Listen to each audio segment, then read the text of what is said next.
Well, actually, it does very much impact us. I mean, for the past 18 months, we've seen that trend. It's much bigger in the GCC, but because we do work outside of the GCC as well, we see that trend in other parts of the world. However, it has become almost the norm in Dubai and the Middle East more generally. And the biggest challenge that it presents for us is being able to adapt in terms of staffing, in terms of how we react, in terms of pace to every single project, because a lot of projects, yes, they're smaller, but in addition to that, they come, they go, they stop, they restart, and so everything you have to adapt all the time. The previous way that we were set up, where every single team has its own pool of 6-7 projects they work on, and they deal internally with what happens because every single project is like an entire tower, an entire project, is no longer valid. So we have to adapt. But like in anything, we learn to be better, we learn to be more efficient, so we have a good response to it. A few years ago, 5-6 years ago, everybody, especially in Dubai, was talking about the fact that the future, what was required for the market was mid-tier design.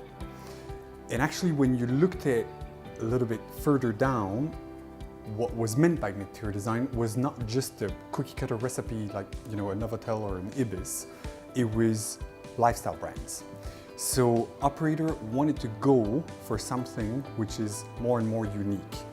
And I think that this is something which it clearly is the future, not just in the GCC, but worldwide. There's more and more people who've got money, more and more people who've got needs to travel, which means by definition that you need hotels. Not everybody can afford, a proper 5-star. So yes, there is a need for mid-tier, but whether it's mid-tier or even budget hotels or highest end luxury, it's all about the experience and avoid being a cookie cutter recipe. People want to have that sense of place, people want to have an experience and an understanding of something unique, basically. Two of my favorites are the Bulgari, recently opened. I mean, I'm originally from Europe, so I'm very sensitive to European clean design, Untitled Chapter. Same thing with the Armani, with Giorgio Armani. But then there's another property which I really enjoy. It's been there for years now, the one and only in Jumeirah. I feel that it really has an opulence and a richness, and it pays tribute to local culture, but in a very refined and sophisticated way. So, very nice property.